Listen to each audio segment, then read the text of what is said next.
খাবার না খেয়ে অনেক রোগ সারিয়ে ফেলা যায়। ওজন বেড়ে গিয়ে হাজার হাজার অনেক অসুখ হতে পারে, কিন্তু ওজন কম থাকলে বা শরীর ঠিক থাকলে হুম। রোগ হবার সম্ভাবনা কম।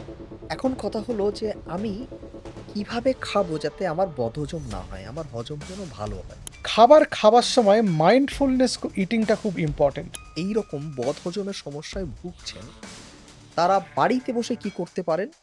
এবং কখন তারা একজন ইমিডিয়েট ডাক্তারের কাছে পৌঁছবেন? অনেকেরই হজম নিয়ে বেশ গন্ডগোল আছে। জিজ্ঞাসা করেছেন আমাদের যে, "আমি তো খাই, যাই খাই হজম কিছুতেই হয় না। কিভাবে খেলে আর কি খাবার খেলে আমার হজম শক্তিটা বাড়বে?" সেটা নিয়ে যদি আপনি একটি ভিডিও করেন।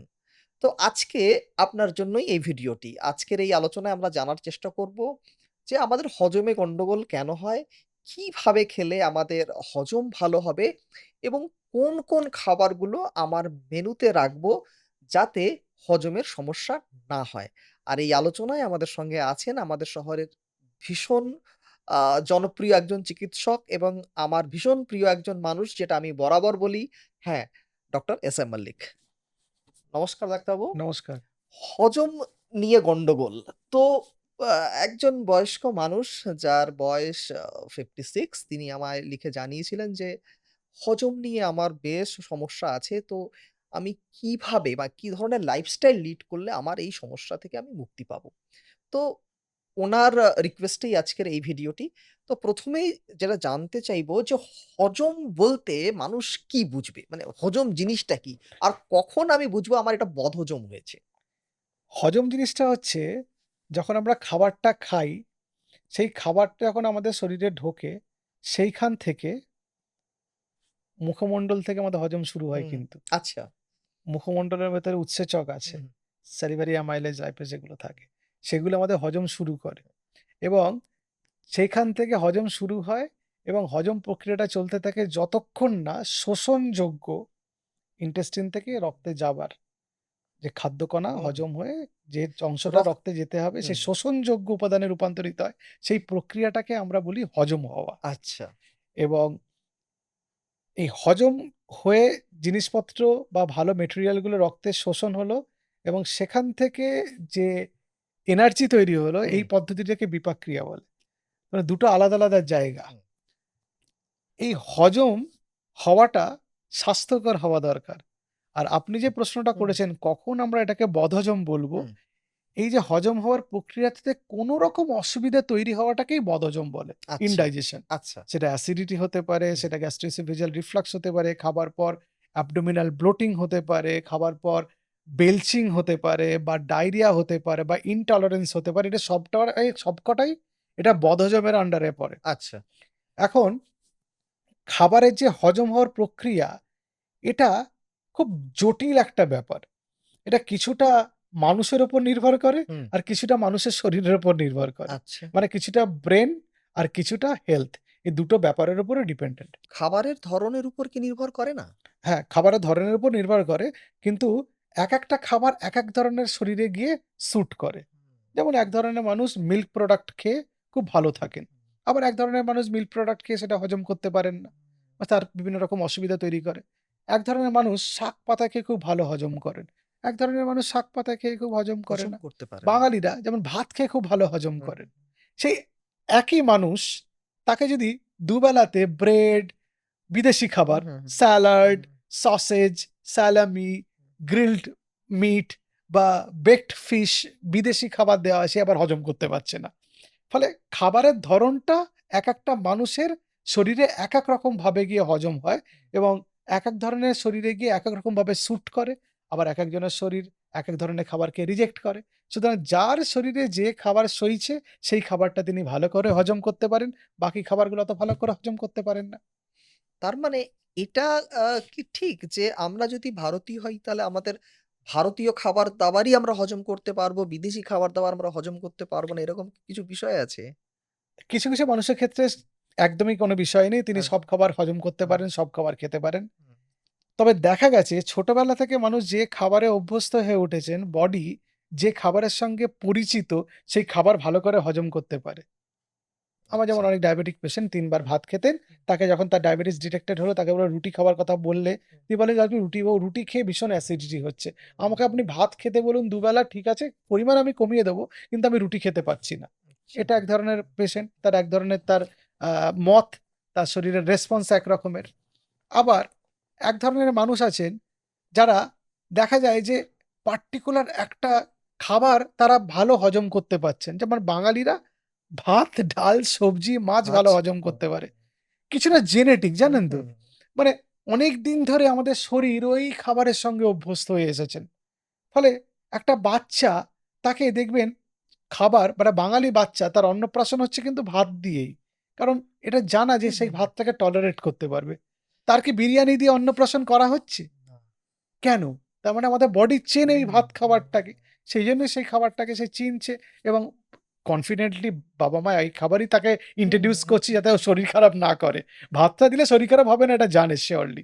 মানে কিছুটা জেনেটিক কজও আছে যে খাবারের সঙ্গে সে অভ্যস্ত হয়ে গেছে। কিছুটা আমাদের শরীর পরিচিত হয়ে আছে যে খাবারের সঙ্গে, সেই খাবার ভালো হজম করতে পারছে। এখন কথা হলো যে আমি কিভাবে খাবো যাতে আমার বদহজম না হয়? আমার হজম যেন ভালো হয়? এটা একটা জটিল প্রশ্ন। এটা অনেক কিছু আমাকে বলতে হবে। ১ম কথা হচ্ছে আমাদের কি খাচ্ছি সেটার উপরেও ডিপেন্ড করছে যে ভালো করে হজম হচ্ছে। যে আপনার মিল্ক খেলে অসুবিধা হয় কিন্তু আপনার খাবারের মধ্যে বিভিন্ন উপাদানের মধ্যে মিল্ক রয়েছে। হুম, তাহলে তো খেতে অসুবিধা হবেই। মনে করুন যার দুগ্ধ জাতীয় দ্রব্যে অসুবিধা হয়, হুম, শুক্তো বানাতে গেলে দুধ লাগে অনেক সময়। হুম, সেই সাদা ধরনের সাদা হুম, যে হুম, রঙের হুম, শুক্তো, সেই শুক্তো তিনি খেয়ে ফেললেন। তার বদহজম হতে হুম, পারে। তাহলে এমন খাবার তাকে সিলেক্ট করতে হবে সহজপাচ্য হবে তার শরীরের জন্য, তার শরীর যে খাবারে অভ্যস্ত এবং পরিচিত সেই খাবারই খেতে হবে। খাবার খাবার সময় মাইন্ডফুলনেস ইটিংটা খুব ইম্পোর্টেন্ট। মানে সেটা কি? মানে মনে করুন আপনি খাবার খেতে বসেছেন, কিন্তু সামনে একটা টিভি চালিয়ে দিয়ে জাস্ট চামচ দিয়ে খাবারটা খাচ্ছেন। আপনি কি খাবার খাচ্ছেন তার না জানেন গন্ধ, না সেই খাবারটাকে আপনি স্পর্শ করে খাচ্ছেন, না খাবারটার স্বাদ বুঝছেন, তাহলে আপনার হজমের অসুবিধা হবে। তাহলে খাবার খেতে গেলে খাবারের দিকে তাকিয়ে খাওয়া উচিত। চেষ্টা করতে হবে খাবার স্পর্শ করে খাওয়া উচিত। হাত দিয়ে খাবার খেলে সবচেয়ে ভালো। কারণ উষ্ণতা, তার টেক্সচার, তার গন্ধ এই সবকিছু হজমের সঙ্গে সম্পর্কযুক্ত। খুব দ্রুত না খাবার খেয়ে ধীরে সুস্থে আস্তে চিবিয়ে খাবার খেলে সে খাবার ভালো হজম হয়। কারণ চিবিয়ে খাবার খেলে খাবারের কণাগুলো ছোট, ছোট টুকরে ভেঙে যায়। সেটা আমাদের শরীরের মধ্যে গিয়ে পাকস্থলীর মধ্যে গিয়ে ইন্টেস্টিনের মধ্যে গিয়ে সেটাকে হজম করতে অনেক বেশি সুবিধা হয়। আমরা যে খাবারটা খাচ্ছি সেটা আমরা পোরশন কন্ট্রোল করে খেতে হবে। মানে আমাদের শরীরে বা পাকস্থলীতে যতটা জায়গা আছে তার 70% খেতে হবে। 30% জায়গা ফাঁকা রাখতে হবে। এবং আমাদের যে পেট থেকে ব্রেনে সিগনাল যায় যে পেট ভরে গেছে এটা এই সিগনালটা পৌঁছতে ২০ মিনিট টাইম লাগে। ফলে আপনার যখন প্রচণ্ড খিদে পেয়েছে আপনি গোগ্রাসে খেতে আরম্ভ করেছেন, আপনার ব্রেন বোঝার আগে আরো খানিকটা আপনার খাওয়া হয়ে যাবে। তারপরে অনেক পরে বুঝবেন যে অনেকটা পেট ফুলে গেছে, অনেকটা খাওয়া হয়ে গেছে। সেইটা প্রিভেন্ট করার জন্য, আটকানোর জন্য স্লোলি খেতে হয়, কম, কম পরিমাণে খেতে হয়, টাইম নিয়ে খেতে হয় এবং এট লিস্ট ২০ মিনিট টাইম নিয়ে খাবার চেষ্টা করা ভালো। অনেকের সময় অনেকের খাবার টাইম থাকে না, সেখানে দ্রুত খেতে হয়। তাহলে একটু কম পরিমাণে খাবেন। দেখবেন আপনার পেট ঠিকই ভরে গেছে। পরে খিদে পেলে না হয় তখন আরেকটু কিছু খেয়ে নিলেন। আর চেষ্টা করবেন যে খাবার খেতে, খেতে প্রচুর জল না খাওয়া। তাতে আপনার পেট ফুলে যাবে। একমাত্র যাদের ওজন বেশি তাদের খাবার পরিমাণ নিয়ন্ত্রণ করতে আমি খাবার খেতে বসার আগে ২ গ্লাস থেকে ২.৫ গ্লাস জল পান করে নিতে বলি যাতে পেটটা ভরে যায়, যাতে তিনি খাবার বেশি না খেতে পারেন।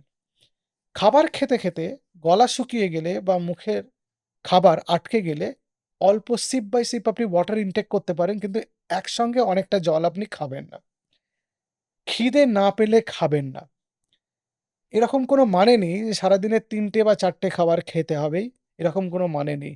আপনি যদি সুস্থ থাকেন, সারাদিনে একবার খেয়েও আপনি যদি আপনার ওজন ঠিক থাকে এবং আপনি সুস্থ থাকেন, কাজকর্ম করতে পারেন, সেটাই আপনার জন্য যথেষ্ট খাবার। আইডিয়ালি ডায়াবেটিস পেশেন্টদের জন্য আমরা বলি যে ৩ টে মেজর মিল খাওয়া এবং ২ টো স্ন্যাকিং খাওয়া। মানে ২ টো স্ন্যাকস করা। ৩ টে মেজর মিল মানে ব্রেকফাস্ট, লাঞ্চ আর ডিনার। ব্রেকফাস্ট আর লাঞ্চের মাঝখানে একটা স্ন্যাকস এবং লাঞ্চ এবং ডিনারের মাঝখানে আরেকটা স্ন্যাকস খেতে বলি। যাদের নাইট হাইপোগ্লাইসেমিয়া হয় তাদের রাত্রিবেলা আরেকটা স্ন্যাকস খেতে বলা হয়। খাবার খাওয়াটা একটা আর্ট। আপনি শুধু পেট ভরে সারাদিন ধরে বিভিন্ন অজুহাতে, বিভিন্ন উপায়ে অনেক খাবার খেয়ে ফেললে আপনি সুস্থ থাকবেন তার কোনো মানে নেই। অনেকের ক্ষেত্রে যদি খাবার আমি নিয়ন্ত্রণে করার কথা বলি, তারা ভাবেন ডাক্তারবাবু কম খাবার খেলে তো আমি দুর্বল হয়ে যাব, কাজ করতে পারবো না। আসলে তা হয় না। আমাদের শরীরে এরকম অনেক রোগ হয় যেগুলো শুধু বেশি পরিমাণ খাবার জন্য হয়। যেমন আমাদের ডায়াবেটিস, স্থূলতা, উচ্চ রক্তচাপ, কোলেস্টেরলের সমস্যা এবং পেটের সমস্যা ইত্যাদি। খাবার না খেয়ে অনেক রোগ সারিয়ে ফেলা যায়। ইন্টারমিটেন্ট ফাস্টিং এর কথা আমাকে বলতেই হয়। যেখানে আমরা একটা মেথড অফ ক্যালোরি ডিপ্রাইভেশন আমরা অ্যাডপ্ট করতে চেষ্টা করি ইন্টারমিটেন্ট ফাস্টিং এর মাধ্যমে। যেখান থেকে আমরা প্রায় ১৬ ঘন্টার মতো না খেয়ে থাকি। ৮ ঘন্টার একটা খাবারের স্প্যান আমরা নির্ধারণ করি। অন্যভাবে ইন্টারমিটেন্ট ফাস্টিং করা যায় 5:2 মানে ৫ দিন নরমাল খাবার খেয়ে ২ দিন কম খাবার খেয়ে ওম্যাড বা 1 মিল আ ডে আমরা করতে পারি। সেটা সারাদিনে একবার খাবার খেয়ে ইন্টারমিটেন্ট ফাস্টিং করতে পারি।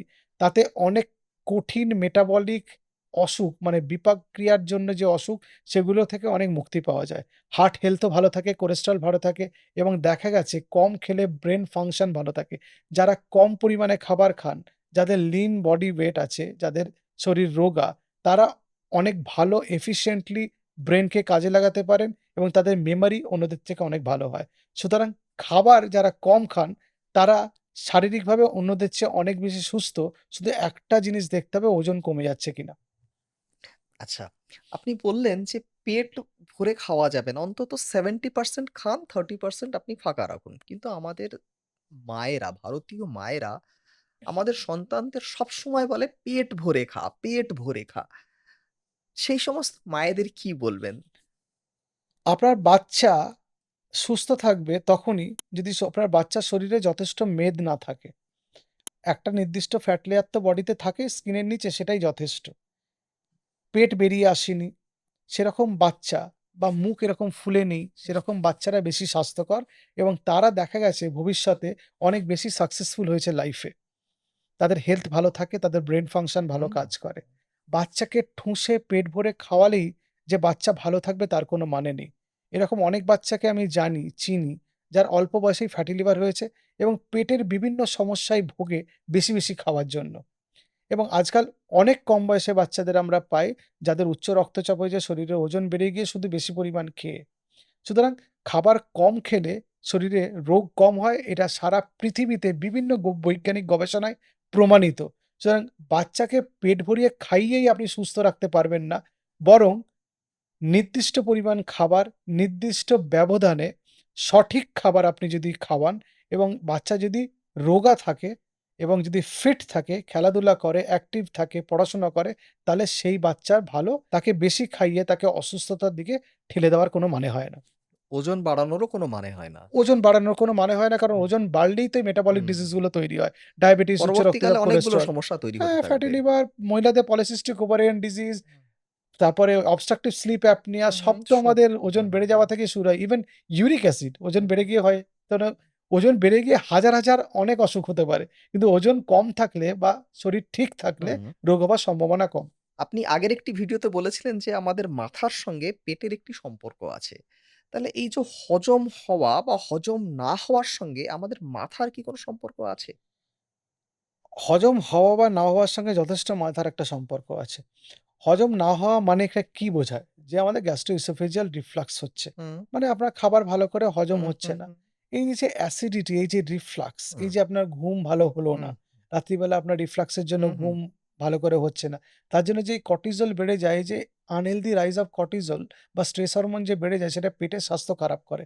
আমাদের পেটের যে ব্যাকটেরিয়া আছে, গুড ব্যাকটেরিয়া তাদের হেলথ খারাপ করে। আচ্ছা। এই গুড ব্যাকটেরিয়া গুলো আমাদের মেটাবলিক হেলথ কন্ট্রোল করে। আমাদের ইনসুলিন যে নিঃসরণ হয় সেটাকে নিয়ন্ত্রণ করে, আমাদের ব্রেন হেলথকে নিয়ন্ত্রণ করে। আমাদের যদি পেটের স্বাস্থ্য ভালো থাকে, গুড ব্যাকটেরিয়ার হেলথ ভালো থাকে, বডিতে ওভারঅল ইনফ্লামেশন বা প্রদাহ কম হয়। এই প্রদাহ ব্রেনেও কম হয়। তাতে আমাদের ব্রেন হেলথ ভালো থাকে। নিউরোকেমিক্যালস ভালো তৈরি হয়। আমাদের ব্রেনের যে নিউরোডিজেনারেটিভ ডিজিজ, পার্কিনসন্স, হুম। অ্যালঝেইমার সেগুলো হওয়ার সম্ভাবনা কমে যায়। শুধু তাই না, এই যে পেটের হেলথ ভালো থাকলে মানে গাট হেলথ ভালো থাকলে, এই ব্যাকটেরিয়া গুলোর হেলথ ভালো থাকলে আইবিএস এর মতো সমস্যা থেকেও ভালো থাকা যায়। সুতরাং পেটের সঙ্গে আমাদের মস্তিষ্কের একটা নিদারুণ সম্পর্ক আছে এবং সেটা অনেক বৈজ্ঞানিক গবেষণায় প্রমাণিত এবং আমরা সেটা দিনের পর দিন আমাদের যে ডাক্তারি করতে গিয়ে হুম, পেশেন্টদের হুম। দেখি, সেটাতেও আমরা রেগুলার দেখতে পাই। সুতরাং আমাদের পেট ভালো থাকলে আমাদের ব্রেন ভালো থাকে, ব্রেন ভালো থাকলে আমাদের পেট ভালো থাকলে, পেট আর ব্রেন ভালো থাকলে আমাদের শরীরে মেটাবলিক হেলথ ভালো থাকে। পেট ভালো তো সব ভালো। পেট ভালো তো সব ভালো, ছোটবেলা থেকেই শুনে আসি। তার কারণ হচ্ছে এটাই। এই যে আপনি গুড ব্যাকটেরিয়ার কথা বললেন, এই গুড ব্যাকটেরিয়া তো সবার শরীরে সমান থাকে না। কারো কম থাকে, কারো বেশি থাকে। যদি কারো শরীরে কম থাকে, তাহলে কি তার বদহজম হওয়ার চান্সেস কি অনেক বেশি থাকে? যাদের এই গুড ব্যাকটেরিয়া কম থাকে তাদের ওই আইবিএস এর মতো সমস্যা হওয়ার সম্ভাবনা অনেক বেশি আচ্ছা। বা আইবিডি হওয়ার সম্ভাবনা বেশি। তাহলে দেখা গেছে যে গুড ব্যাকটেরিয়া বাইরে থেকে প্রোবায়োটিক খেয়ে আইবিডি তেও ভালো থাকা যায়। মানে ইনফ্ল্যামেটরি আচ্ছা, বাওয়েল আচ্ছা, আচ্ছা, ডিজিজ, আচ্ছা, আচ্ছা। আলসারেটিভ কোলাইটিস, ক্রোনস ডিজিজ এগুলো বা ইরিটেবল বাওয়েল সিনড্রোম আইবিএস এও অনেক ভালো থাকা যায়। সুতরাং গাট হেলথ এর সঙ্গে গুড ব্যাকটেরিয়ার খুব একটা রিলেশন আছে এবং যার দেখা যায় গুড ব্যাকটেরিয়া যত ভালো আছে তার গাট হেলথ তত ভালো, তার মেটাবলিক হেলথ তত ভালো। যার পেট যত ভালো তার বিপাক স্বাস্থ্য অনেক ভালো। তাহলে এই গুড ব্যাকটেরিয়া আমি বাড়াবো কি করে? গুড ব্যাকটেরিয়া বাড়াতে গেলে আমাদের ভালো খাবার খেতে হবে যে খাবারে ফাইবার আছে। ফাইবারের মধ্যে ৩ ধরনের ফাইবার থাকে। একটা ইনসলিবল ফাইবার যেটা পেটকে পরিষ্কার রাখে, একটা সলিবল ফাইবার যেটা এই স্টুলের বাল্ক স্টুলটাকে মেইনটেইন করে প্লাস আমাদের এই ইনসুলিন স্পাইকটাকে কমিয়ে দেয় কারণ গ্লুকোজ স্পাইক হয় না। হুম, আরেকটা থাকে প্রিবায়োটিক যেটা প্রোবায়োটিকের খাবার। আচ্ছা। তাহলে ফাইবার রিচ ফুড খেতে হবে। শাকসবজি, ফলমূল, বাদাম, বীজ, ডাল জাতীয় খাবার বা বিনস জাতীয় খাবার এগুলো খাবারে বেশি রাখতে হবে। তবে আমাদের গাট হেলথ ভালো থাকবে। আর আমরা ভালো করে ঘুমালে যাতে স্ট্রেস কমে, যখন স্ট্রেস কমে কর্টিসল কম হয়, হুম। কর্টিসল কম থাকার জন্য আমাদের গাট হেলথ ভালো থাকে। তাহলে ঘুম এবং স্ট্রেস ফ্রি লাইফ, স্ট্রেস যত কম থাকবে আর ডায়েটে যত ফাইবার থাকবে তত গাট হেলথ ভালো থাকবে। এবার বেশ কিছু সংখ্যক মানুষের কথা বলব, যারা এই বদহজমের জন্য রোজ ওষুধের দোকান থেকে ওষুধ খান। একটি গ্যাসের ওষুধ খান এবং হজমের জন্য হয়তো কোনো একটা লিকুইড বা আ ওষুধ তারা নিয়মিত খান এবং তারা দীর্ঘদিন ধরে খেয়ে আসছেন। তো এই বিষয়টাকে আপনি কি বলবেন আপনি? কিছু ক্ষেত্রে তারা অহেতুক খান, কিছু ভুল ধারণার বশে খান, আর কিছুটা নেশা হয়ে যায়, অভ্যেস হয়ে যায়। অহেতুক খান মানে অনেকের একবারে তো অ্যাসিডিটি হয়েছে, ভয়ে রোজ ওষুধ খাচ্ছেন। হুম, অহেতুক ওষুধ খাওয়া হচ্ছে। ২ নম্বর একটা ভুল ধারণার বশে অনেকে ভাবেন যে গ্যাস হলে গ্যাস বুকে উঠে গিয়ে বা মাথায় উঠে গিয়ে হার্ট অ্যাটাক বা স্ট্রোকে মারা যাবেন। সে আচ্ছা। একটা ভয় থেকে খান। সেটারও কোনো মানে প্রয়োজন গ্যাস নেই। মাথায় ওঠে না। গ্যাস মাথায় ওঠে না, হার্ট অ্যাটাকও হয় না। গ্যাসের সঙ্গে হার্ট অ্যাটাকের কোনো সম্পর্ক নেই। আর ৩ নম্বর অভ্যেসের বশে বা নেশার বশে। সকালবেলা ঘুম থেকে উঠে টপ করে একটা গ্যাসের ওষুধ খেয়ে নিয়ে ভাবেন সারাদিন যা খাবো হজম করে নেব। তাহলে যা ইচ্ছা খাবার একটা ছাড়পত্র পেয়ে গেলাম। সেটাও ভুল। আনহেলথি খাবার খেয়ে গ্যাসের ওষুধ খেয়ে সেটাকে হজম করা বা সেটা থেকে মুক্তি পাওয়ার চেষ্টা করা মানে তো আল্টিমেটলি শরীরে খারাপই হচ্ছে। একদমই। প্লাস দীর্ঘদিন যারা গ্যাসের ওষুধ খাচ্ছেন তাদের হার্ট হেলথ খারাপ হয়। হুম, তাদের হাড়ের স্বাস্থ্য খারাপ হয় মানে বোন হুম, হেলথ খারাপ হয়। তাদের কিডনির স্বাস্থ্য খারাপ হতে হুম। পারে। সো দীর্ঘদিন ধরে গ্যাসের ওষুধ খাওয়াটাও অস্বাস্থ্যকর। সুতরাং হেলথি লাইফস্টাইল মেইনটেইন করতে হবে। হেলথি লাইফস্টাইল মেইনটেইন করলেই আমাদের হজম শক্তি ভালো থাকবে। ঠিকঠাক খাবার খেতে হবে। তাহলে ঠিকঠাক খাবার খেলে আমাদের হজম শক্তি ভালো থাকবে। আমাদের গ্যাস অম্বল অ্যাসিডিটি হবে না। আর স্ট্রেস ফ্রি থাকার চেষ্টা করতে হবে, ভালো করে ঘুমাতে হবে। আচ্ছা। যাদের বদহজমের সমস্যা আছে, অনেকেই আছেন যারা মিষ্টি জাতীয় খাবার খুব বেশি খান। তো তাদের কি বদহজম হওয়ার চান্সেস কি খুব বেশি আছে? নাকি তাদের যারা মসলাযুক্ত খাবার বেশি খান? দুটো ক্ষেত্রেই বদহজম হওয়ার সম্ভাবনা বেশি বা অ্যাসিডিটি হওয়ার সম্ভাবনা বেশি। আমি ধরে নিচ্ছি আপনি এখানে বদহজম বোঝাতে অ্যাসিডিটির হুম, কথা হুম, বলছেন। হুম। মিষ্টি জাতীয় খাবারে ৩ ধরনের কম্পোনেন্ট হয়। একটা হচ্ছে ভাজা মিষ্টি হয়, হুম, একটা ছানার মিষ্টি হতে পারে, হুম, আর দুটোতেই মিষ্টি থাকে মানে চিনি থাকে। হুম, চিনি তো থাকেই। মিল্ক প্রোডাক্ট অনেক সময় গ্যাস্ট্রোএসোফেজিয়াল রিফ্লাক্স করায়। হুম, ভাজা খাবার হুম, অনেক সময় গ্যাস্ট্রোএসোফেজিয়াল রিফ্লাক্স করায়, চিনি গ্যাস্ট্রোএসোফেজিয়াল রিফ্লাক্স করায়। তো মিষ্টি জাতীয় খাবার অম্বল অ্যাসিডিটির পরিমাণ বাড়িয়ে দেয়। হুম। ভাজা খাবার বা স্পাইসি ফুড যার মধ্যে তেল এবং মসলা আছে সেটাও আমাদের লোয়ার ইসোফেজিয়াল স্ফিংক্টারকে ল্যাক্স করে দেয়। ফলে সেক্ষেত্রেও অম্বল বা অ্যাসিডিটির সম্ভাবনা বেড়ে যায়। যেগুলো স্পাইসি ফুড অনেকে সেগুলো খেতে পছন্দ করেন বলে খাবার এমনিতে বেশি পরিমাণে খান। ফলে স্টমাকটা ফুলে যায়। স্টমাক ফুলে গেলে লোয়ার ইসোফেজিয়াল স্ফিংক্টার খুলে যায়। ফলে অ্যাসিডিটির সম্ভাবনা বেড়ে যায়, রিফ্লাক্স হওয়ার সম্ভাবনা বেড়ে যাওয়ার জন্য। সুতরাং দুটো খাবারই আমাদের হেলথের জন্য অস্বাস্থ্যকর। কিন্তু টেস্টের জন্য আপনারা খেতে পারেন। কিন্তু ইন মডারেশন পরিমাণ নিয়ন্ত্রণ করে খেতে হবে। আচ্ছা। অনুষ্ঠানের একেবারে শেষ পর্যায়ে আমরা এবার আপনার কাছে জানতে চাইবো, যারা এইরকম বদহজমের সমস্যায় ভুগছেন, তারা বাড়িতে বসে কি করতে পারেন এবং কখন তারা একজন ইমিডিয়েট ডাক্তারের কাছে পৌঁছবেন? খাবার না খেয়ে অনেক রোগ সারিয়ে ফেলা যায়। মৌরির জল খেতে পারেন বা মৌরি চিবিয়ে খেতে পারেন। এর একটা অ্যান্টি অ্যাসিডিটি প্রপার্টি আছে, এর মধ্যে হুম, অ্যালকালয়েড আছে। হুম, আদা কুচানো খেতে পারেন, হুম, সেটাতে অ্যাসিডিটি কমে।